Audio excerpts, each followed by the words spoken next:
Hello everyone and welcome to my channel network bytes with Lakshya. आज हम इस OSPF series में एक नया टॉपिक शुरू कर रहे हैं जिसका नाम है LSA या फिर link state advertisements. Link state advertisements के बारे में जानने के पहले हम थोड़ा सा रिकैप कर लेते हैं कि हमने पिछले वीडियो में क्या देखा था। तो हमने पिछले वीडियो में ये देखा था कि कैसे हम OSPF के फुल फॉर्म से ही थोड़ा सा एक अंदाजा लगा सकते हैं कि वो है क्या। OSPF open shortest path first. Open का मतलब ये ओपन स्टैंडर्ड है। शॉर्टेस्ट पाथ फर्स्ट एक एल्गोरिथम होता है जिसका नाम होता है डाइक्स्ट्रा एल्गोरिथम, जिसके थ्रू कोई भी राउटर अपने सोर्स से डेस्टिनेशन तक के बीच का शॉर्टेस्ट पाथ निकाल सकता है। और शॉर्टेस्ट पाथ निकालने के लिए उसका कैलकुलेशन होता है उसका reference bandwidth divided by interface bandwidth, है ना।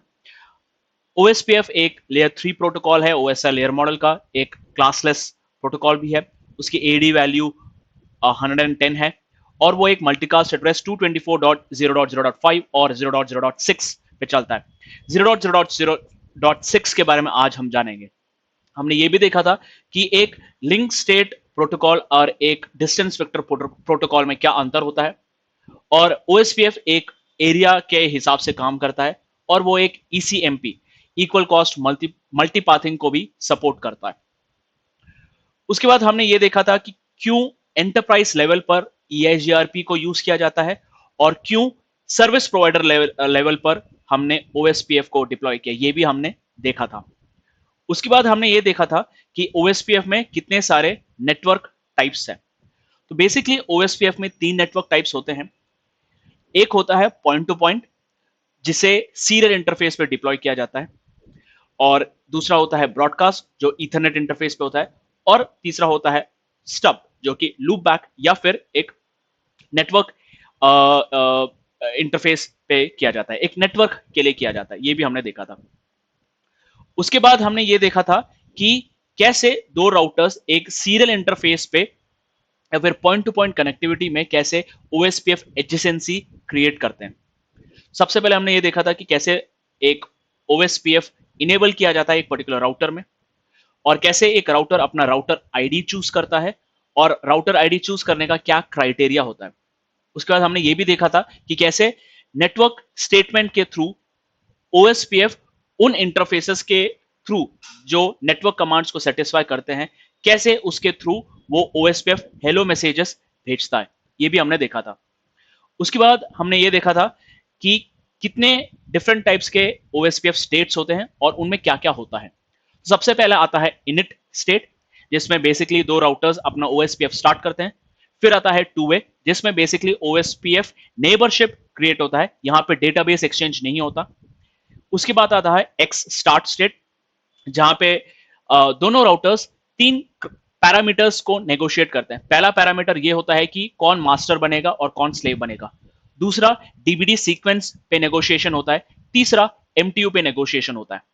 एक्स स्टार्ट के बाद फिर ये एक्सचेंज स्टेट में जाते हैं, जहां पर ये दोनों एक दूसरे के साथ DBDs या फिर डेटाबेस डिस्क्रिप्टर्स एक्सचेंज करते हैं। हम इन DBDs के बारे में इस वीडियो में देखेंगे।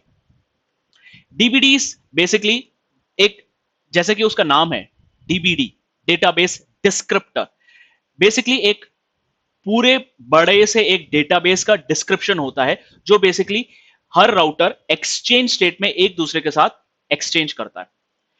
उसके बाद जो भी मिसिंग DBDs है या फिर जो भी DBDs की इंफॉर्मेशन एक राउटर को चाहिए, उसका पूरा डेटाबेस लोडिंग स्टेट में एक्सचेंज होता है।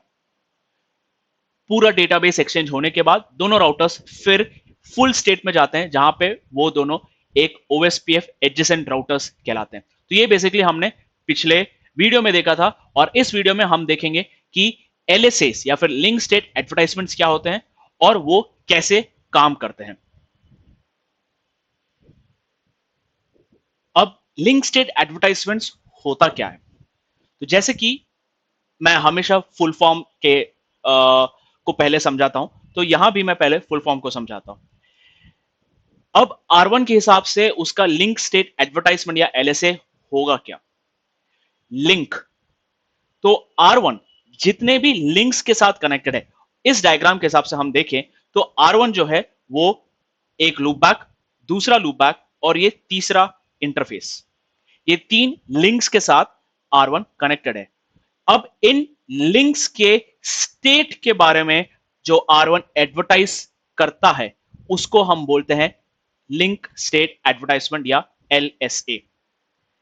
ठीक है, अब कितने टाइप्स के LSAs होते हैं आप स्क्रीन पे देख सकते हैं।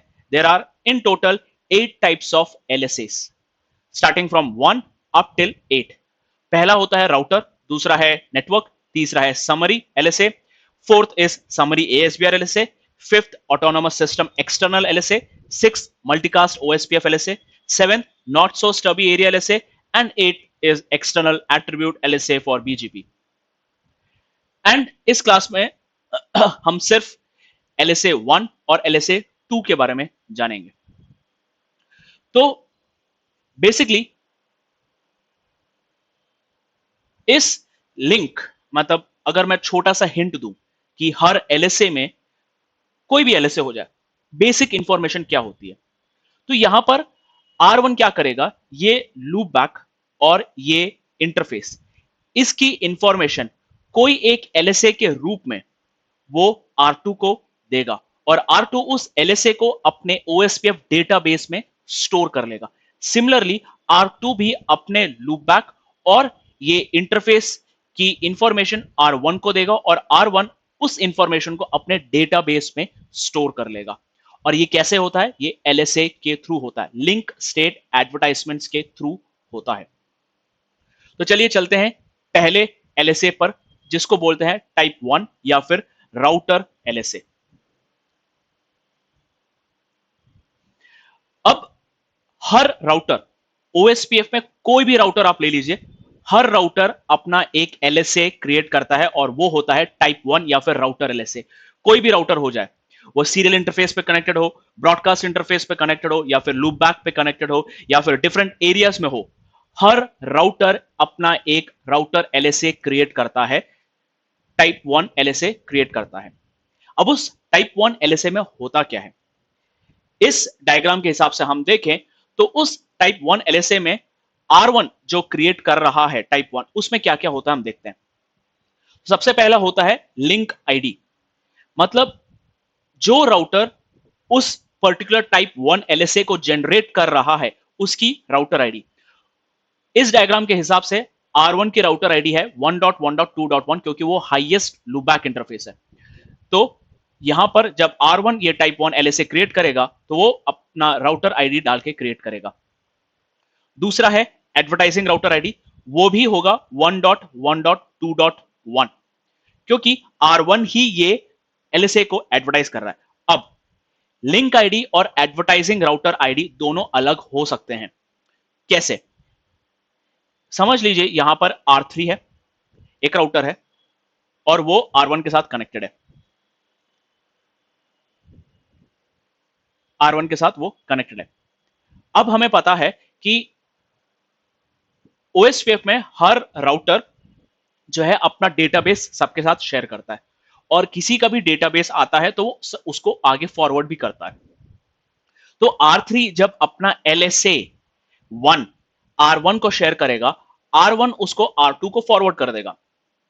तो जब R1 ये LSA आगे फॉरवर्ड करेगा तो उस पे वो अपना लिंक आईडी लगा के भेजेगा, सॉरी लिंक, अपना लिंक आईडी नहीं, R3 का लिंक आईडी, क्योंकि ये R3 ने जनरेट किया है। तो 1.1.3.1 करके या फिर 3.3.3.3.1 से लिंक आईडी रहेगी और एडवर्टाइजिंग राउटर में अपनी आईडी देगा 1.1.2.1।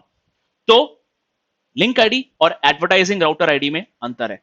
और हमारे डायग्राम के हिसाब से क्योंकि सिर्फ एक ही राउटर है, क्योंकि R1 ही इसको जनरेट कर रहा है, वहीं से जनरेशन हो रहा है, इसलिए लिंक आईडी और एडवर्टाइजिंग राउटर आईडी दोनों सेम है।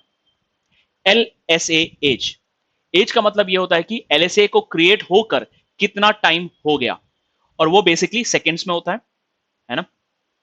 चेकसम हमें पता है इंटीग्रिटी के लिए होता है, और उसके बाद आता है number of links that is this router is connected to. अब R1 जितने भी लिंक्स से कनेक्टेड है उसकी इंफॉर्मेशन देगा। हमारे डायग्राम के हिसाब से R1 जो है 4 लिंक्स के साथ कनेक्टेड है। 4 कैसे होगा ये मैं प्रैक्टिकल के टाइम बताता हूं। पर अगर हम देखें तो यहां पे ये पहला लूपबैक एड्रेस, दूसरा लूपबैक एड्रेस, ये पूरा एक लिंक और ये नेटवर्क एड्रेस, ये 4 लिंक्स के साथ राउटर R1 कनेक्टेड है। तो बेसिकली यहां ये 4 रहेगा, ये मैं आपको प्रैक्टिकल के टाइम पे दिखा भी दूंगा। और इस LSA का एक सीक्वेंस नंबर होता है, बेसिकली 0x8000 से कुछ स्टार्ट होता है और 1 तक 1 से स्टार्ट होता है। तो होता यह है कि ये LSA एज और ये सीक्वेंस नंबर का बेसिकली कुछ एक रिलेशन होता है। तो जब भी कोई राउटर अपना पहली बार LSA क्रिएट करता है तो वो एज 0 से स्टार्ट करता है, ऑब्वियसली 0 सेकेंड से स्टार्ट होगा, और हर राउटर अपना LSA 30 मिनट्स या फिर हर 30 मिनट्स में वो अपना LSA रीजेनरेट करता है। और अगर हमें कोई LSA, कोई राउटर को कोई LSA अपने डेटाबेस से डिलीट करना है तो वो अपने LSA का एज 3600 करके आगे फॉरवर्ड कर देगा। इसका मतलब ये होगा कि कोई भी राउटर को अगर एक वो LSA अपने डेटाबेस से डिलीट करना है तो वो ये 3600 टाइमर देखेगा और ये सोचेगा कि अब ये LSA का कोई काम नहीं है, अब इसको मुझे इरेज करना पड़ेगा। ठीक है, और हर राउटर अपना ये LSA 1 30 मिनट्स में जनरेट करता है। ठीक है, अब जब भी ये LSA जनरेट होता है तो उसका एक सीक्वेंस नंबर होता है। अगर राउटर में कोई भी चेंजेस आए, जैसे कि मैंने यहां पर एक इंटरफेस ऐड किया या फिर एक इंटरफेस डिलीट किया, मतलब क्या हुआ, R1 पे मैंने कोई चेंजेस किए तो R1 ये चेंज को भी लिंक स्टेट एडवर्टाइजमेंट से एडवर्टाइज करेगा, LSA से एडवर्टाइज करेगा। तो होगा क्या, ये एज LSA का एज जो नया LSA जनरेट हुआ है उसका एज बताएगा, जो बेसिकली 0 से 10 के आसपास होगा, करेक्ट, क्योंकि LSA नया नया है ना। और उसका सीक्वेंस नंबर बढ़ जाएगा, 1 के बजाय 2 होगा या 3 होगा या 4 होगा। तो जितना बड़ा सीक्वेंस नंबर होगा उसका मतलब यह है कि उतना ही लेटेस्ट LSA अपडेट है ये। तो ये कुछ चीजें हैं जो आपको पता होनी चाहिए प्रैक्टिकल स्टार्ट करने के पहले। तो चलिए हम प्रैक्टिकल शुरू करते हैं। और आप देख सकते हो स्क्रीन पे 2 राउटर्स हैं, R1 एंड R2। जो मैंने व्हाइट बोर्ड पे जो डायग्राम बनाया था वही सेम कॉन्फ़िगरेशन है। यहां पे आप देख सकते हो कि R1 पे 2 लूपबैक एड्रेसेस क्रिएटेड हैं, लूपबैक 1 एंड लूपबैक 2, जिसका IP एड्रेस है 1.1.1.1 और 1.1.2.1, और सीरियल इंटरफेस की IP एड्रेस है 12.0.0.1। मैंने R1 पे OSPF इनेबल कर रखा है और नेटवर्क कमांड दिया है 0000। बेसिकली मतलब ये कि जितने भी इंटरफेसेस हैं राउटर में उन सभी इंटरफेसेस से मैं हेलो मैसेजेस भेजूंगा और उन इंटरफेसेस को OSPF में एडवर्टाइज कर रहा हूं। सिमिलर कॉन्फ़िगरेशन R2 में भी देख सकते हैं। R2 की लूपबैक एड्रेस है 2.2.1.1 और 2.2.2.1। सीरियल इंटरफेस की IP एड्रेस है 12.0.0.2। OSPF भी सेम कॉन्फ़िगरेशन है, जिसमें नेटवर्क कमांड है 0000, है ना। तो अभी हम थोड़े कमांड लाइंस को देखते हुए मैं ये प्रैक्टिकल स्टार्ट करता हूं। तो अगर मुझे देखना है कि एक पर्टिकुलर राउटर में कितने प्रोटोकॉल्स चल रहे हैं, एक राउटर में जरूरी नहीं है कि सिर्फ OSPF चल रहा हो, उस पे OSPF चल रहा होगा, EIGRP चल सकता है, BGP चल सकता है, ISIS चल सकता है, EIGRP चल सकता है। तो अगर सभी प्रोटोकॉल्स चल रहे हैं और मुझे देखना है कि कौन कौन से प्रोटोकॉल्स चल रहे हैं और उनके क्या क्या पैरामीटर्स है और उसका ओवरव्यू देखना है, तो मैं चला सकता हूं शो IP प्रोटोकॉल्स। ये कमांड जैसे ही मैं चलाऊंगा तो मैं ये देख सकता हूं कि इस राउटर पे सिर्फ OSPF चल रहा है और OSPF की प्रोसेस आईडी है 1 और इस OSPF की राउटर आईडी है 1.1.2.1, है ना। और इस पे मैंने एक नेटवर्क कमांड चलाया है जो कि है 000255255 और इस पर्टिकुलर राउटर का नेक्स्ट हॉप IP है 2.2.2.1। अगर इस राउटर पे EIGRP, BGP या फिर ISIS चल रहा था उसकी इंफॉर्मेशन भी यहां पे हमको दिखती। सिमिलर कॉन्फ़िगरेशन R2 में भी दिखेगी, है ना। अब मैंने ओएसपीएफ चला के पहले से ही रखा हुआ है ना। तो अगर मुझे देखना है कि मैंने कौन कौन से इंटरफेसेस पे ओएसपीएफ चला के रखा है, तो मैं ये कमांड चला सकता हूं, show IP OSPF interfaces brief. तो हम देख सकते हैं कि मैंने ओएसपीएफ कहां कहां चलाया, लूपबैक 1, लूपबैक 2 और सीरियल 4/0 पे। इनका प्रायोरिटी प्रायोरिटी ये प्रायोरिटी है, ये प्रोसेस नहीं है, ये प्रायोरिटी है, ये 111 है ना। सॉरी, ये है बेसिकली प्रायोरिटी नहीं, ये है आपका प्रोसेस आईडी, सॉरी, ठीक है, ये सीरियल इंटरफेस पे चल रहा है, तो ये है प्रोसेस आईडी 111 और ये एरिया 0 का पार्ट है और इन पे ये एड्रेस और मास्क चल रहा है। लूपबैक एड्रेस की कॉस्ट है 1 और सीरियल इंटरफेस की कॉस्ट है 64। और आप देख सकते हैं इस लूपबैक इंटरफेसेस की स्टेट क्या है। लूपबैक का स्टेट लूप है और सीरियल इंटरफेस का स्टेट है पॉइंट टू पॉइंट। तो अगर मुझे इस सीरियल इंटरफेस के ओएसपीएफ नेटवर्क टाइप के बारे में और डिटेल में जानना है, तो मैं ये कमांड डाल सकता हूं, show IP OSPF interface serial 4/0। तो जैसे कि मैंने बताया था कि 3 तरीके के नेटवर्क टाइप्स होते हैं और सीरियल इंटरफेस का नेटवर्क टाइप होता है पॉइंट टू पॉइंट और उसकी कॉस्ट है 64। तो हम देख सकते हैं सीरियल 4/0 की आईपी एड्रेस है 12.0.0.1/8 और ये ओएसपीएफ प्रोसेस 1 का पार्ट है, उसकी राउटर आईडी 1.1.2.1 है, network type point two point है और कॉस्ट 64 है। हेलो टाइम देख सकते हैं, डेड टाइमर देख सकते हैं और इसने किसके साथ ओएसपीएफ एडजेसेंसी क्रिएट की है वो भी हम देख सकते हैं। उस राउटर की आईडी है 2.2.2.1 है ना। इसके बाद हम देखते हैं शो आईपी ओएसपीएफ डेटाबेस। अब R1 के डेटाबेस में 2 LSAs हैं। एक क्रिएट हुआ है राउटर से जिसकी राउटर आईडी है 1.1.2.1 जो बेसिकली R1 है, और दूसरा LSA 1 जिसने क्रिएट किया है वो है 2.2.2.1 है ना। तो हम देख सकते हैं LSA 1 में क्या क्या इंफॉर्मेशन होती है। लिंक आईडी, जिसने क्रिएट किया, जिसने ये LSA क्रिएट किया उसकी आईडी, जो एडवर्टाइज कर रहा है वो राउटर उसकी आईडी, LSA की एज, LSA का सीक्वेंस नंबर, चेकसम और ये पर्टिकुलर राउटर कितने लिंक्स के साथ कनेक्टेड है। जैसे कि मैंने बताया था सीरियल इंटरफेस पे, जैसे कि मैंने बताया था R1 4 लिंक से कनेक्टेड है, हम यहां देख सकते हैं 4 लिंक पे कनेक्टेड है ना। और मैंने जैसे बताया था कि अगर मैं कोई भी चेंज करता हूं, कुछ भी चेंजेस लाता हूं, तो LSA फिर से जनरेट होता है और उसकी एज कम होती है और सीक्वेंस नंबर बढ़ जाता है ना। तो अगर मैं इस पे एक R1 पे एक लूपबैक क्रिएट कर देता हूं, इंटरफेस लूपबैक 3, आईपी एड्रेस 1.1.3.1 255.255.255.255 है ना, एंड। तो अगर मैं आप देखूं show IP OSPF interface brief, यहां पे मैं देख सकता हूं कि लूपबैक इंटरफेस 3 पे भी ओएसपीएफ चल रहा है और वो भी है एक लूपबैक। और अगर मैं show IP OSPF database check करूं तो यहां पे मैं देख सकता हूं कि एज फिर से एक रीस्टार्ट हुई है, ठीक है, मतलब एक LSA क्रिएट हुआ है और उस LSA को क्रिएट होकर 19 सेकेंड्स हो चुके हैं और सीक्वेंस नंबर हम देखें तो ये दूसरा है। तो कोई भी राउटर पे मैं एक चेंज करता हूं तो वो अपना LSA जनरेट करेगा और उसकी सीक्वेंस नंबर बढ़ा देगा और उसकी एज रीसेट कर देगा।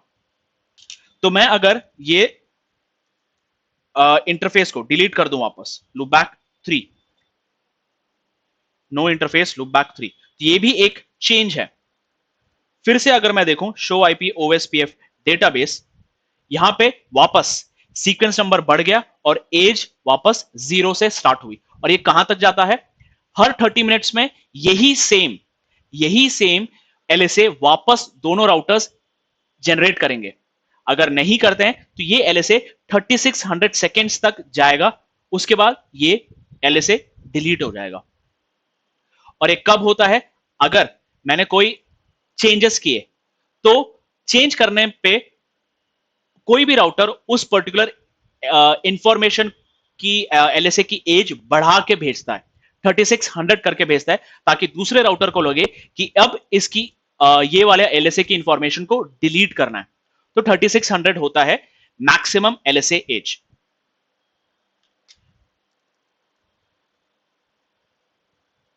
अब ये तो हो गया एलएसए के बारे में। और एक और बात, हम ये जो भी शो आईपी ओएसपीएफ डेटा डालते हैं और ये जो दिख रहा है बेसिकली यही है डीबीडी, डेटाबेस डिस्क्रिप्टर। ये बेसिकली डिस्क्रिप्शन ही है पूरे डेटाबेस का। तो अगर मुझे पूरा डेटाबेस देखना है ना, और उस डेटाबेस में क्या क्या इंफॉर्मेशन होगी, ये है यहां पर।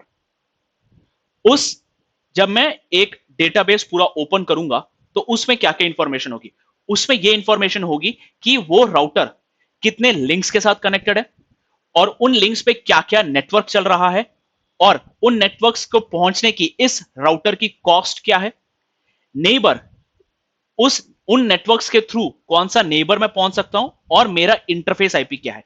ये सब इंफॉर्मेशन टाइप 1 एलएसए के पूरे डेटाबेस में होता है। तो अगर ये पूरा डेटाबेस देखना है तो मुझे क्या करना पड़ेगा, R1 पे शो आईपी ओएसपीएफ डेटाबेस। अब मुझे कौन सा डेटाबेस देखना है, टाइप 1 डेटाबेस देखना है, मतलब राउटर एलएसए का डेटाबेस देखना है। तो मैं डालूंगा राउटर एलएसए और कौन से राउटर आईडी की एलएसए देखनी है, मुझे राउटर 1 की टाइप 1 एलएसए देखना है। तो मैं राउटर R1 का लिंक आईडी डालूंगा 1.1.2.1। तो ये हो गया मेरा पूरा डेटाबेस। ये है मेरा पूरा डेटाबेस जिसका सिर्फ डिस्क्रिप्शन ही यही है। और हमारे डेटाबेस में भी हम थोड़ा सा डिस्क्रिप्शन देख सकते हैं, LS age, LS type, link state ID, advertising router, sequence number, checksum, number of links that's connected to. तो बेसिकली देखा जाए तो यही एक छोटा सा डीबीडी है हमारे डेटाबेस के अंदर। अब ये राउटर कितने नेटवर्क्स के साथ कनेक्टेड है, 4 नेटवर्क्स के साथ कनेक्टेड है। कैसे, डायग्राम में तो डायग्राम के हिसाब से देखें तो ये तो सिर्फ 3 नेटवर्क के साथ कनेक्टेड है, एक 2 लूपबैक और एक serial interface. But OSPF serial interface को 2 लिंक्स कंसिडर करता है। वो कैसे, ये हम देखते हैं। तो जैसा कि मैंने बताया था, लूपबैक एड्रेसेस 2 लिंक्स हैं, एक 1.1.1.1 है जो R1 का लूपबैक एड्रेस है, 1.1.2.1 R1 का एक और लूपबैक एड्रेस है, और ओएसपीएफ उसको स्टब नेटवर्क मानता है और उनका नेटवर्क मास्क भी हम यहां पर देख सकते हैं। अब उसके बाद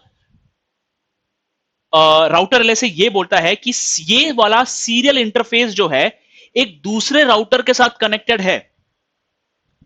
ठीक है, ये वाला सीरियल इंटरफेस जो है दूसरे एक राउटर के साथ कनेक्टेड है और उस राउटर से मैं एक नेबर राउटर के पास पहुंच सकता हूं जिसका राउटर आईडी है 2.2.2.1 और ये लिंक जिस राउटर के साथ कनेक्ट हो रहा है उसमें मेरी इंटरफेस आईपी है 12.0.0.1 और उसका कॉस्ट, मेरे इस लिंक का कॉस्ट है 64 और मैं एक नेटवर्क के साथ कनेक्टेड हूं, 12.0.0.0 के नेटवर्क के साथ भी कनेक्टेड हूं। तो सीरियल इंटरफेस को उसने 2 तरीके से लिया, एक तो खुद उसने एक उसकी आईपी एड्रेस बताई और वो कौन से नेटवर्क का पार्ट है। तो सीरियल इंटरफेस एज 2 लिंक्स ही काउंट करता है ओएसपीएफ, पॉइंट टू पॉइंट में ही। और हम देखें लूपबैक एड्रेसेस की कॉस्ट क्या है, 1। यही सेम चीज मैंने यहां लिखी है। R1 कितने लिंक्स के साथ कनेक्टेड है, 4 लिंक्स के साथ कनेक्टेड है। Network running on those links, 2 loopback address और 2 सीरियल इंटरफेस की information. Cost to reach those links, loopback interfaces को पहुंचने की कॉस्ट उसकी 1 है और सीरियल इंटरफेस की कॉस्ट उसकी 64 है। नेबर रीचेबल ओवर दोस लिंक्स, वो भी हमने देखा, वो पहुंच सकता है एक नेबर जिसकी राउटर आईडी है 2.2.2.1 और जिस लिंक के थ्रू पहुंच सकता है उसकी इंटरफेस आईपी है 12.0.0.1। ये है पूरा डेटाबेस का इंफॉर्मेशन, है ना। अब मैं R2 का डेटाबेस भी ओपन कर सकता हूं R1 के अंदर ही। क्यों, क्योंकि R2 ने अपना डेटाबेस शेयर किया। तो शो आईपी ओएसपीएफ डेटाबेस, ठीक है। अब R2 का डेटाबेस ओपन करना है तो show IP OSPF database router, क्योंकि ये राउटर एलएसए है, एंड R2 की लिंक आईडी है 2.2.2.1। हमें हमेशा लिंक आईडी ही देना रहता है ना। अब R2 के एलएसए में क्या है, R2 ये बोल रहा है कि मेरी लिंक आईडी 2.2.2.1 है, मैं इसको एडवर्टाइज कर रहा हूं, ये मेरा चेकसम है, ये मेरी चेकसम है, ये मेरा एज है, और मैं 4 लिंक्स के साथ कनेक्टेड हूं, मैं 4 लिंक्स के साथ कनेक्टेड हूं।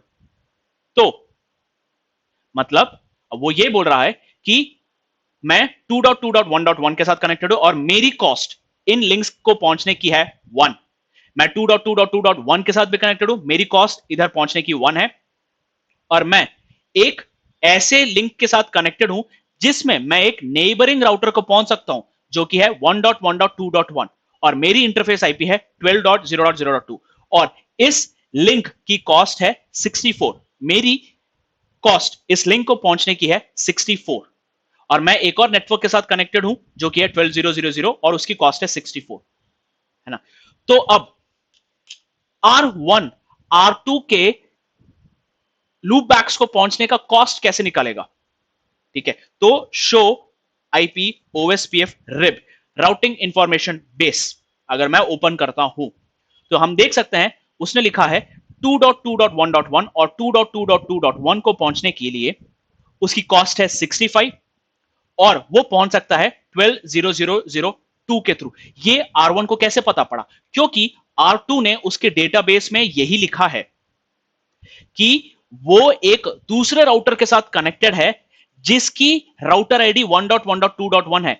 R1 ने ये जैसे ही रीड किया उसको समझ में आ गया कि ये तो मेरी राउटर आईडी है, और वो बंदा जो अपना इंटरफेस आईपी शो कर रहा है वो है 12.0.0.2। मतलब मुझे R1 को पहुंचना, सॉरी मुझे R2 को पहुंचना है, अगर मुझे इस पर्टिकुलर राउटर को पहुंचना है तो मेरी नेक्स्ट हॉप आईपी भी उसने बता दी, वो है 12.0.0.2। तो हम ये देख सकते हैं कि इसने बताया 2.2.1.1 और 2.2.2.1, है ना, वो उसकी नेक्स्ट हॉप आईपी होगी 12.0.0.0.2। ये हमें पता पड़ गया क्योंकि ये राउटर 2.2.2.1 बेसिकली इससे भी कनेक्टेड है, इससे भी कनेक्टेड है, तो हमें दोनों लूप बैक्स की इंफॉर्मेशन भी पता पड़ गई और इनकी कॉस्ट भी पता पड़ गई। अब R1 ने अपनी टोटल कॉस्ट कैसे की, उसको पता है कि अगर उसको 12 नेटवर्क पहुंचना है तो उसकी कॉस्ट क्या है 64, और इस 12 नेटवर्क से कौन कनेक्टेड है 2.2.2.1 भी कनेक्टेड है ना, और 2.2.2.1 से कौन कौन कनेक्टेड है उसका लूप बैक। और हमने ये देखा था कि R2 की कॉस्ट इसके लूप बैक पहुंचने के लिए 1 है, तो R1 की कॉस्ट ये इंटरफेस के लिए 64 है, और R2 की कॉस्ट उसके लूप बैक पहुंचने के लिए 1 है, तो 64 प्लस 1 इन टोटल इज 65।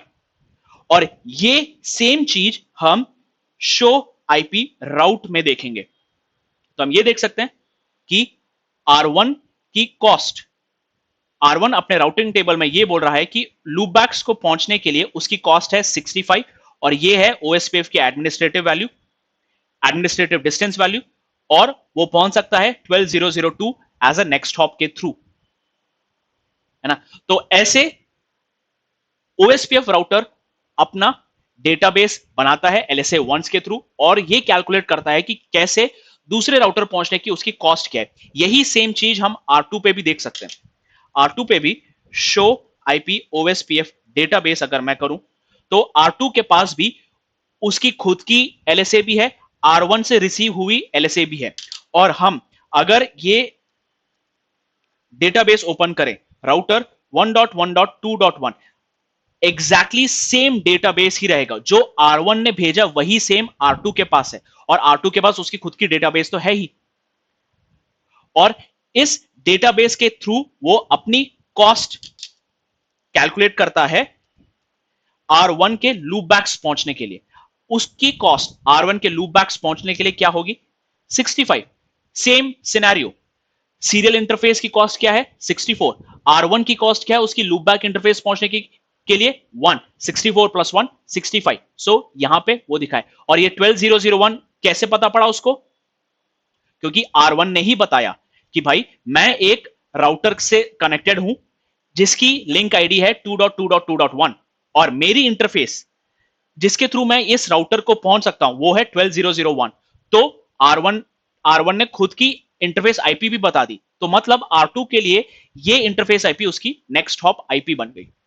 तो ऐसे कुछ ही ओएसपीएफ में जो है राउटर्स एक दूसरे का डेटाबेस एक्सचेंज करते हैं, डेटाबेस से वो अपनी इंफॉर्मेशन गैदर करते हैं और राउटिंग टेबल क्रिएट करते हैं। तो ये था LSA 1 के बारे में। अब चलते हैं हम LSA 2 के पास। बट LSA 2 जानने के पहले हम ये देख लेते हैं कि LSA 1 में क्या क्या दिक्कतें हैं जिसकी वजह से हम LSA 2 पे आए। तो बेसिकली दिक्कतें नहीं है, वो कोई दिक्कत नहीं है, but it's a kind LSA 2 is a solution for LSA number 1। अभी पहले तो हम ये देखते हैं कि LSA 1 के साथ क्या क्या दिक्कत है। अब हम ये देख लेते हैं कि ये 5 राउटर्स जो है बेसिकली एक मल्टी एक्सेस सेगमेंट में मल्टी एक्सेस सेगमेंट या फिर एक ब्रॉडकास्ट सेगमेंट में कनेक्टेड है। मतलब ये सभी एक स्विचेस के साथ कनेक्टेड है। इन सभी की IP address, interface IP address एक एड्रेस रेंज की होगी, है ना। अब इसमें होगा ये कि जब R1 कोई LSA जनरेट करता है वो इन सभी राउटर्स के पास जाएगा और ये सभी राउटर्स वापस उसी LSA को सभी के साथ शेयर करेंगे, है ना। नॉट जस्ट R5, R4 भी वही सेम LSA सबके साथ एक्सचेंज करेगा। तो हो क्या रहा है, एक सिंगल LSA पूरे नेटवर्क में फ्लड हो रहा है ना। उसके साथ साथ अब हमने जैसा कि देखा था कि सभी राउटर के पास पूरी नेटवर्क की डेटाबेस होती है और हमने सीरियल इंटरफेस में भी देखा कि R2 के पास R1 का डेटाबेस का इंफॉर्मेशन भी है, खुद के डेटाबेस का इंफॉर्मेशन भी है और दोनों इंफॉर्मेशन एग्जैक्टली आइडेंटिकल है, कोई चेंज नहीं है। तो होगा ये R1 कोई भी डेटाबेस क्रिएट करता है या फिर अपडेट करता है वो R5 के पास भी आएगा, R5 वही सेम चीज R4 को देगा, R3 को देगा, R2 को देगा। तो इससे ये भी हुआ कि डेटाबेस का साइज भी बढ़ गया, LSA फ्लडिंग भी हो रही है ना। और साथ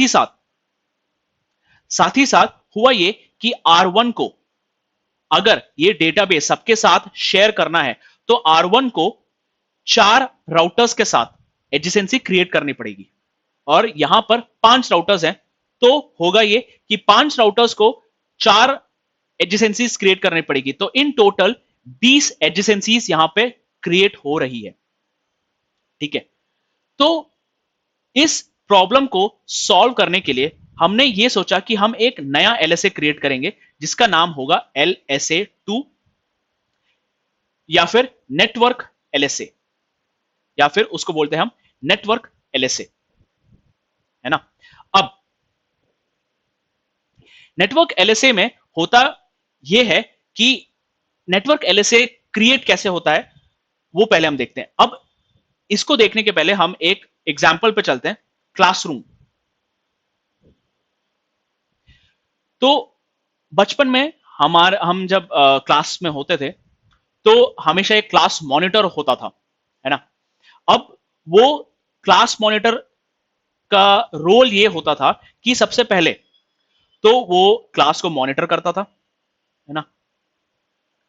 उसके बाद मॉनिटर मतलब वो ये देखता था कि सभी बच्चे शांत रहें, डिसिप्लिन में रहें, कोई भी शोर ना मचाए, ये सब देखता था। दूसरा ये रहता था कि कोई भी इंफॉर्मेशन जो टीचर दे रही है ना, वो सभी बच्चों के पास वो पहुंचाए। तो बेसिकली कम्युनिकेशन वो करता था, है ना। अब उसके बाद कोई भी अगर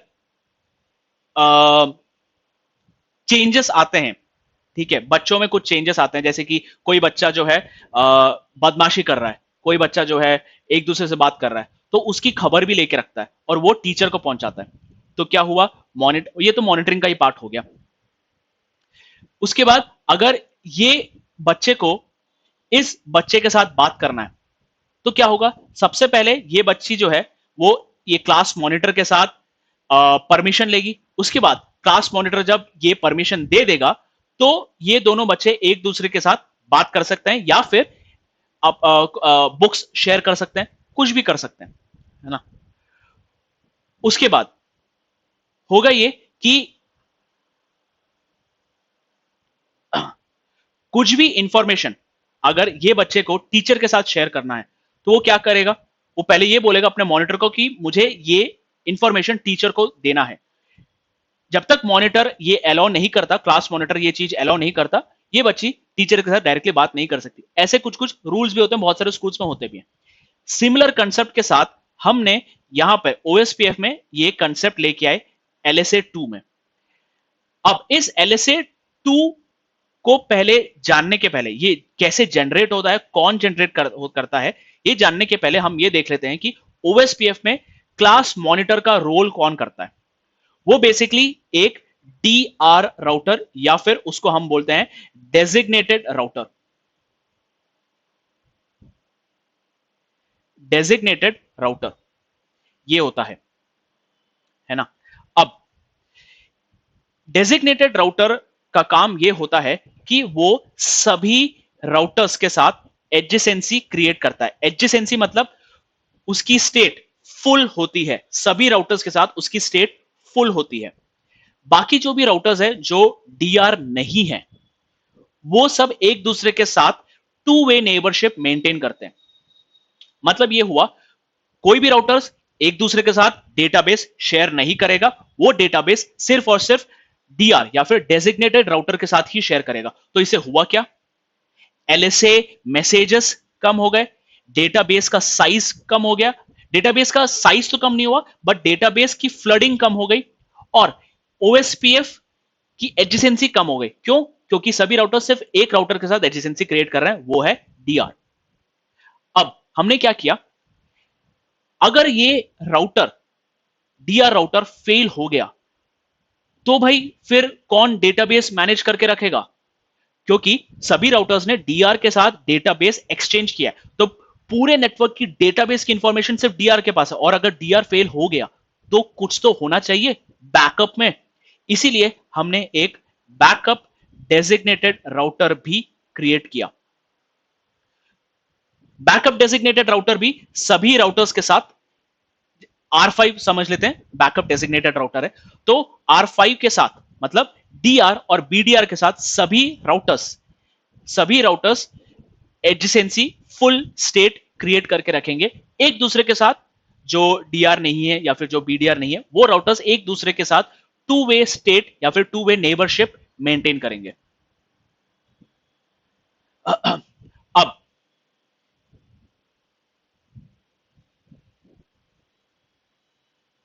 मान लेते हैं कि R1 DR है, मान लेते हैं कि R1 DR है,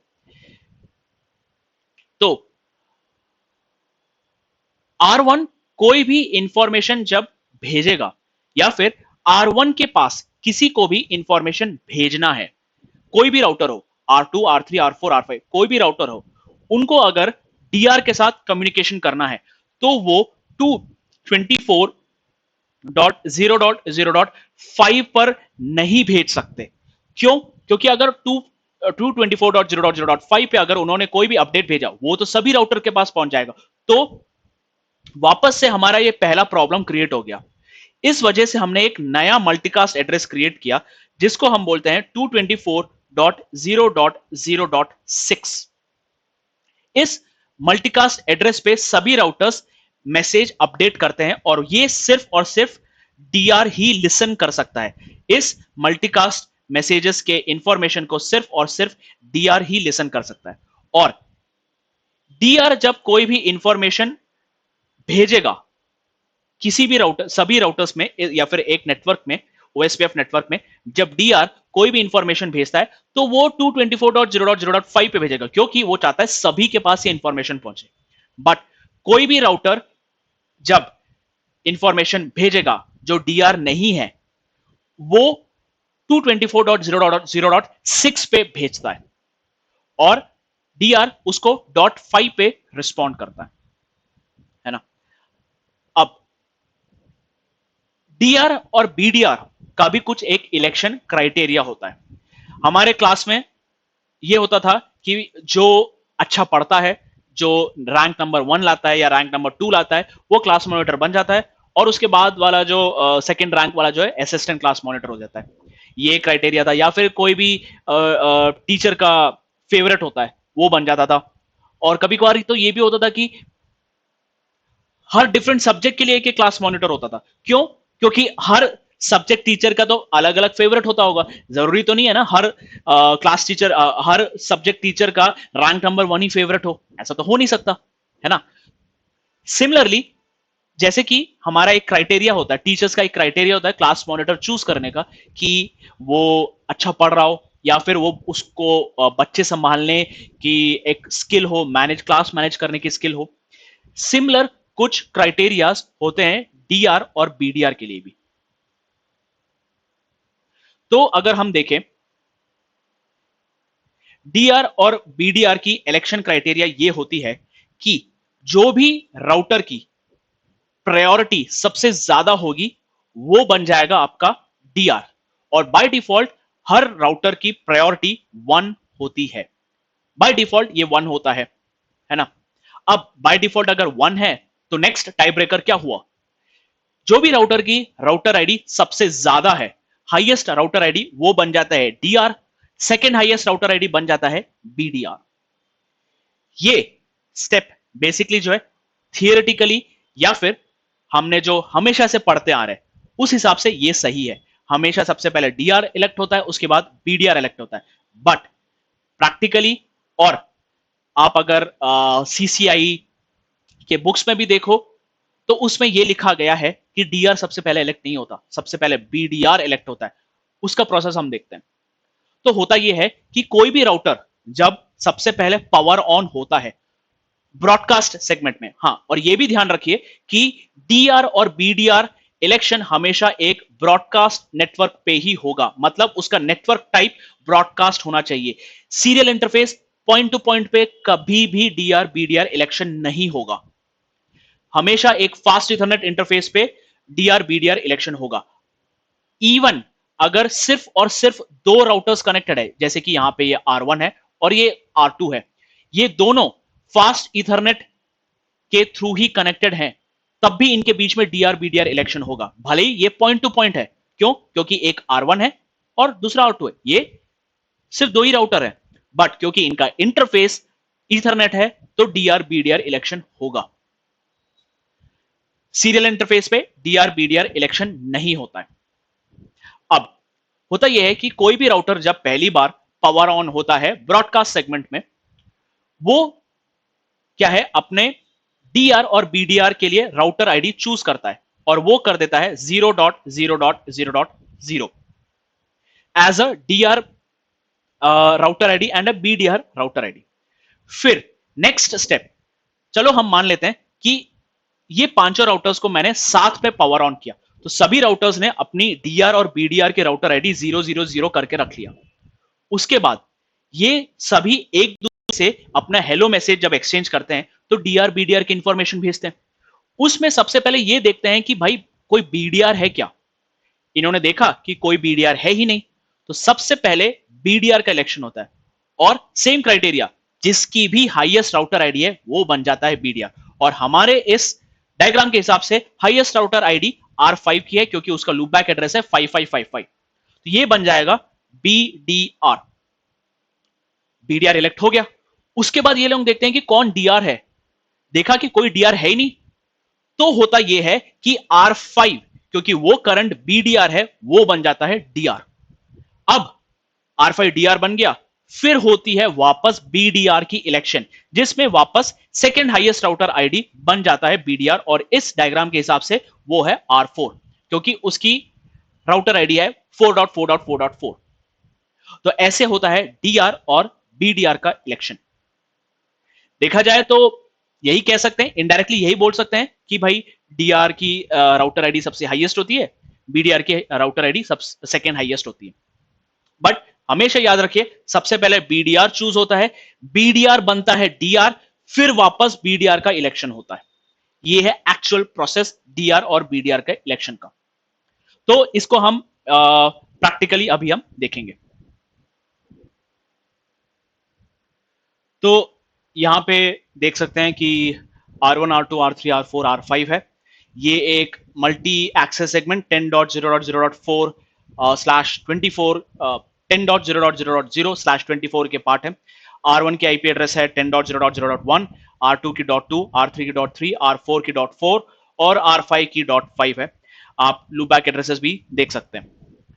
और R1 पे मैंने इंटरफेसेस ओपन करके रखा है। तो देख सकते हैं कि लूपबैक की आईपी है 1.1.1.1 और ईथरनेट फास्ट इथरनेट की आईपी एड्रेस है 10.0.0.1 और मैंने ये सभी राउटर्स पे सिमिलर ओएसपीएफ कमांड चला के रखा है विद द नेटवर्क कमांड 0000, मतलब सभी इंटरफेसेस के थ्रू ओएसपीएफ मैसेजेस जाएंगे। तो अगर मैं शो आईपी प्रोटोकॉल्स करूं तो मैं वापस ये देख सकता हूं कि इस R1 पे ओएसपीएफ प्रोसेस 1 चल रहा है और इसकी राउटर आईडी है 1.1.1.1 है ना, और मैंने नेटवर्क कमांड ये चलाया हुआ है और इस पर्टिकुलर राउटर की नेक्स्ट हॉप आईपीस की राउटर आईडी क्या क्या है ये हम देख सकते हैं। और अगर मैं show IP interface fast Ethernet 0/0 करता हूं तो मैं ये देख सकता हूं कि फास्ट इथरनेट 0/0 राउटर 1 का एक मल्टीकास्ट ग्रुप ज्वाइन कर चुका है जिसकी आईपी एड्रेस है 224.0.0.5। ये बेसिकली है आर ये बेसिकली है ओएसपीएफ की मल्टीकास्ट एड्रेस है ना। और ये थोड़ा सा आप ध्यान में रखिए, ये बहुत ही इंपॉर्टेंट फैक्टर है। ये क्यों मैंने बताया मैं थोड़ी देर में बताऊंगा। उसके बाद अगर मैं शो आईपी ओएसपीएफ नेबर्स करूं है ना, तो मुझे ये दिखेगा कि मेरे कितने नेबर्स हैं। अब देख सकते हैं R1 ने R2, R3, R4 and R5 के साथ नेबरशिप बनाया या फिर एडजेसेंसी नेबरशिप बनाया हुआ है ना। नेबरशिप उसने दो राउटर्स के साथ बनाया R2 एंड R3 जिनकी प्रायोरिटी 1 है।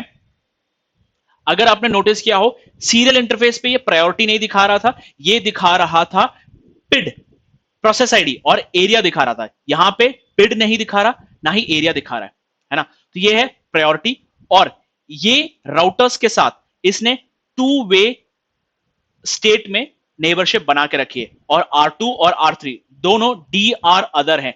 ये ना ही DR है ना ही BDR है। तो जो भी राउटर DR नहीं होता या फिर BDR नहीं होता उनको हम DR अदर राउटर्स बोलते हैं और उनकी आईपी एड्रेसेस भी हम यहां पर देख सकते हैं। तो हम ये भी देख सकते हैं कि R5 DR है और R4 BDR है ना। अब show IP OSPF interface fast Ethernet 0/ या फिर show IP OSPF interface brief करता हूं तो मैं ये देख सकता हूं कि ओएसपीएफ लूपबैक पे चल रहा है और फास्ट इथरनेट 0/0 पे भी चल रहा है। बेसिकली मैंने पहले बोला था कि ओएसपीएफ नेबर में पिड और एरिया नहीं दिखाई देता, सो मैं गलत था उसमें। ओएसपीएफ इंटरफेस ब्रीफ में पिड और एरिया नंबर दिखाई देता है ना। I am sorry about that. और हम देख सकते हैं लूपबैक इंटरफेस की कॉस्ट है 1, फास्ट इथरनेट की कॉस्ट भी है 1 और हम ये देख सकते हैं फास्ट इथरनेट की स्टेट क्या है, DR अदर स्टेट है। इसने दो राउटर्स के साथ एडजेसेंसी क्रिएट कर रखा है और 4 राउटर्स के साथ नेबरशिप है इसकी।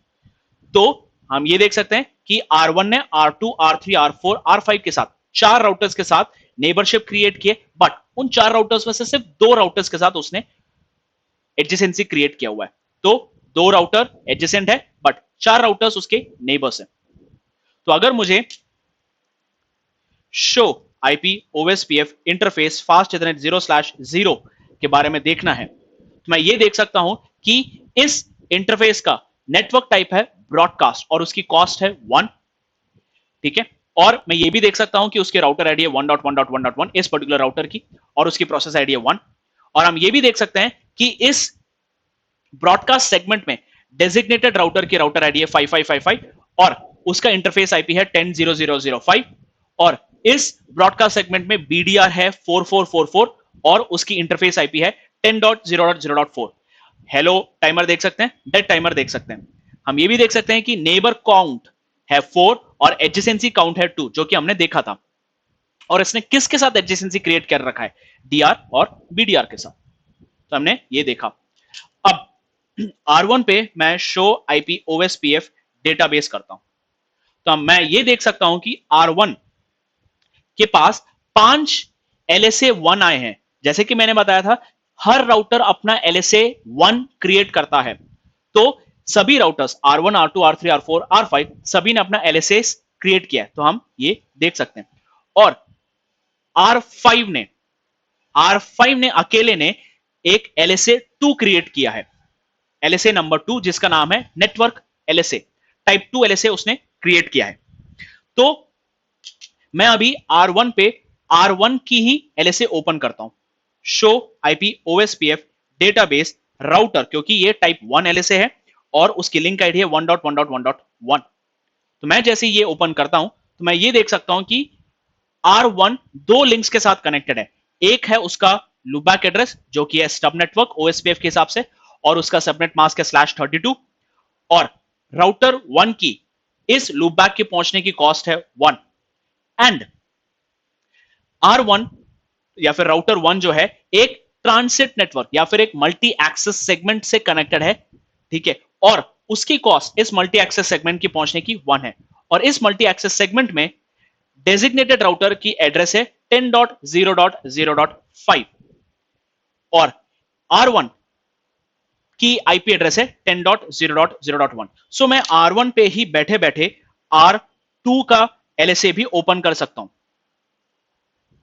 R2 ने भी बताया कि वो अपने लूपबैक एड्रेस से कनेक्टेड है और वो एक ट्रांसिट नेटवर्क के साथ कनेक्टेड है, जिसमें DR है 10.0.0.5 और R2 की आईपी एड्रेस है 10.0.0.2। सो बेसिकली R1 को R2 से उसकी इंटरफेस की आईपी पता पड़ गई, मतलब R1 को उसका नेक्स्ट हॉप भी पता पड़ गया।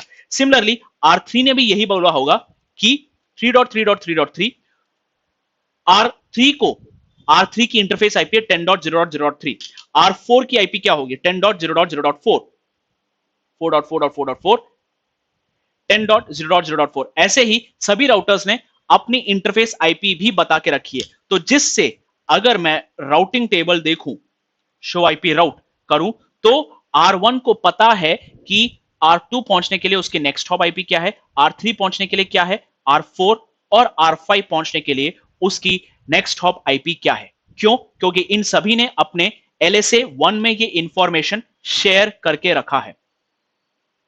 तो show IP OSPF database router 1.1.1.1 में हम ये देख सकते हैं कि क्या क्या इंफॉर्मेशन है। एक तो लूपबैक की इंफॉर्मेशन होती है और ट्रांसिट नेटवर्क पे डेजिग्नेटेड राउटर और खुद की आईपी एड्रेस की इंफॉर्मेशन होती है। Show IP OSPF database. अब चलिए हम देखते हैं कि नेटवर्क LSA में क्या इंफॉर्मेशन होती है। Show IP OSPF database network 10.0.0.5। तो जो लिंक आईडी है, हम लिंक आईडी के हिसाब से ही हम ये डेटाबेस ओपन करते हैं। तो हम ये देख सकते हैं कि R1 के पास एक LSA नंबर 2 आया है, उसको किसने जनरेट किया है? उसको 10.0.0.5 को 5 ने जनरेट किया है, जो कि है बेसिकली डेजिग्नेटेड राउटर का address of the designated router यहां लिखा हुआ है।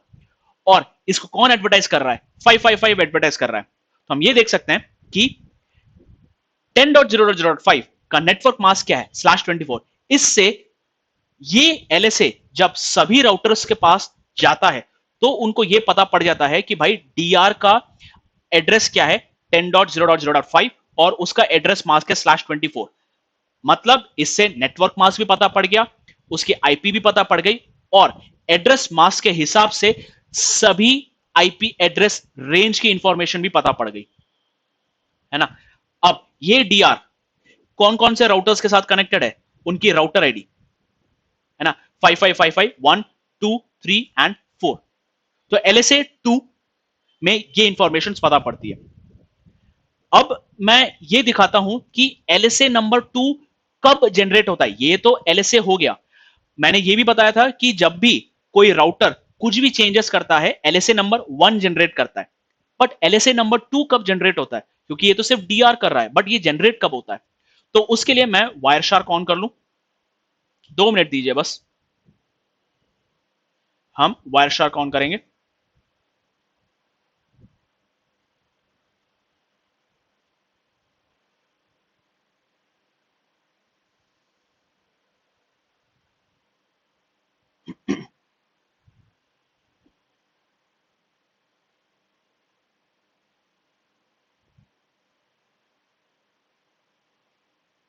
तो हम ये देख सकते हैं कि सभी राउटर्स अपना हेलो पैकेट जनरेट कर रहे हैं, 1 2 3 4 5, पांचों राउटर्स अपना हेलो पैकेट जनरेट कर रहे हैं, है ना।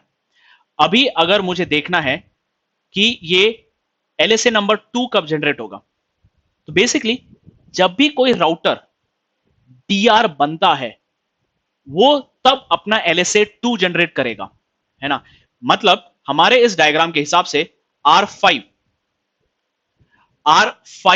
डीआर है, और जब R5 डीआर बना होगा तब उसने LSA 2 जनरेट किया। मतलब LSA 2 का मतलब यह होता है कि R5 बता रहा है कि मैं डेजिग्नेटेड राउटर हूं और तुम सभी मेरे साथ ही सिर्फ डेटाबेस एक्सचेंज कर सकते हो और किसी के साथ डेटाबेस एक्सचेंज नहीं करोगे। तो मैं इसको प्रूफ करने के लिए मैं क्या करने वाला हूं, R5 पे इसकी जो इंटरफेस है, ओके, ये करने के पहले मैं शो आईपी ओएसपीएफ नेबर्स करता हूं R5 पे। तो हम ये देख सकते हैं कि R5 ने, जो कि बेसिकली है डीआर, उसने सभी के साथ फुल एडजेसेंसी क्रिएट करके रखा है ना। और मैं एक और चीज दिखाना चाहता था कि R5 show IP interface fast Ethernet 0/0, तो आप ये देख सकते हो कि डीआर जो कि है R5, वो दो मल्टीकास्ट एड्रेसेस का पार्ट है, एक है 224.0.0.5 और एक है 224.0.0.6। तो बेसिकली कोई भी राउटर कोई भी अपडेट भेजेगा तो वो 224.0.0.6 पे भेजेगा। तो हम एक मिनट चेंज करते हैं, हम R1 पे जाते हैं, हम R1 पे जाते हैं और मैं एक इंटरफेस ऐड कर देता हूं, configuration terminal, interface loop back two IP address 1.1.1.2 255.255.255.255, sorry मैंने सिंटेक्स गलत डाला है।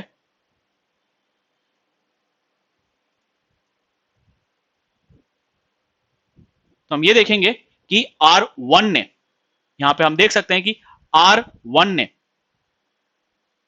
है ना, R1 ने यहां पे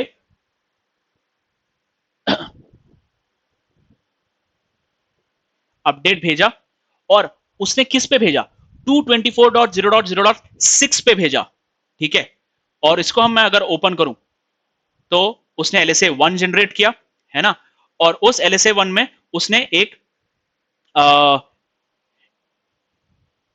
ठीक है, उसने ये 1.1.1.2 का इंफॉर्मेशन भी ऐड करके भेजा, और उसने किस मल्टीकास्ट एड्रेस पे भेजा, 224.0.0.6 पे भेजा।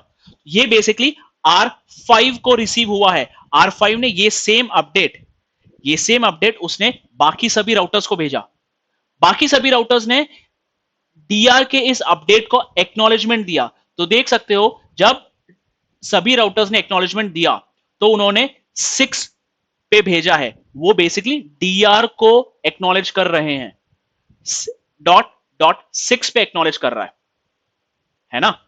तो मैं वही बोल रहा था कि 224.0.0.6 पे R5 लिसन करता है बाकी सभी राउटर्स के एक्नॉलेजमेंट या फिर कोई भी अपडेट्स को, है ना। और मैं इसको अगर डिलीट करूं तो फिर से एक अपडेट जाएगा, सॉरी,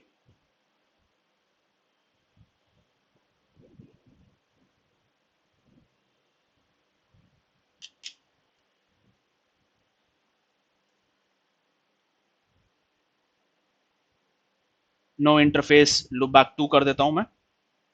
जैसे मैं ये करूंगा फिर से एक अपडेट जाएगा, एंड अगर मैं शो आईपी ओएसपीएफ डेटाबेस देखूं तो एलएसएस चेंज हो गए होंगे। यहां पे हम देख सकते हैं, यहां पे एलएसएस चेंज हो गया और उसका सीक्वेंस नंबर बढ़ गया, ये हमने पहले देखा था, है ना। और अगर इसको ओपन करूं तो यहां पे हम देख सकते हैं यहां पे अपडेट्स गए हैं और 224.0.0.6 पे गया है ना। अब मैं क्या करने वाला हूं, R5 को बेसिकली मैं ये दिखाना चाहता था कि एलएसए नंबर 2 कब जनरेट होता है ना। तो मैं क्या करूंगा, R5 के इंटरफेस को शट डाउन कर देता हूं, है ना। तो configuration terminal interface fast Ethernet 0/0 shut down. जैसे ही मैंने शट डाउन किया, आर ऑब्वियसली सभी नेबर्स का तो उसकी एडजेसेंसी डाउन हो गई और बीडीआर जो R4 है, शो आईपी ओएसपीएफ नेबर्स, मैं देखूंगा तो बेसिकली सभी R5 के डेड टाइम के लिए वेट कर रहे हैं। जैसे ही ये डेड टाइम क्रॉस होगा, बीडीआर बन जाएगा डीआर, है ना। बीडीआर बनेगा डीआर, है ना। R4 बन गया डीआर। ये चेक करना है तो मैं R4 के इंटरफेस को चेक करूंगा, show IP OSPF interface fast Ethernet 0/0। तो मैं ये देख सकता हूं कि R4 डेजिग्नेटेड राउटर की आईडी है 4.4.4.4 जो बेसिकली R4 है और बीडीआर की आईडी है 3.3.3.3, है ना। और जैसे कि मैंने बताया था कि कोई भी राउटर जब भी डीआर बनता है तो वो एलएसए नंबर 2 जनरेट करता है। तो मैं यहां पे अगर जाऊं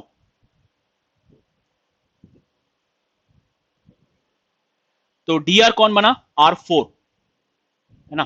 तो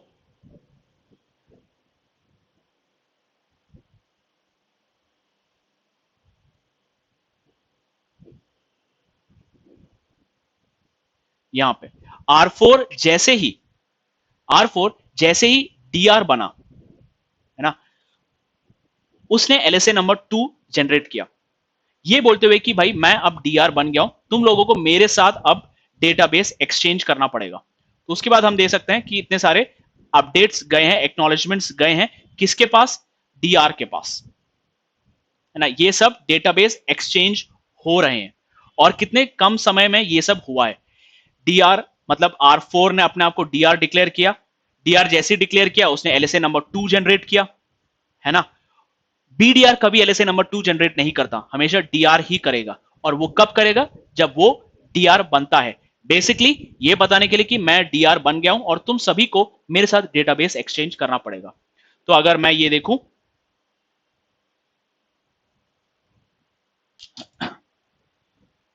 शो आईपी ओएसपीएफ नेबर्स देखूं, क्योंकि ये डीआर बन गया है, उसने सभी के साथ फुल एडजेसेंसी क्रिएट किया हुआ है। तो ये था हमारा आज का डिस्कशन एलएसए 1 और एलएसए 2 पर। अगर आपको पसंद आया हो तो please do hit the like button, share and subscribe to my channel. Thank you and have a great day.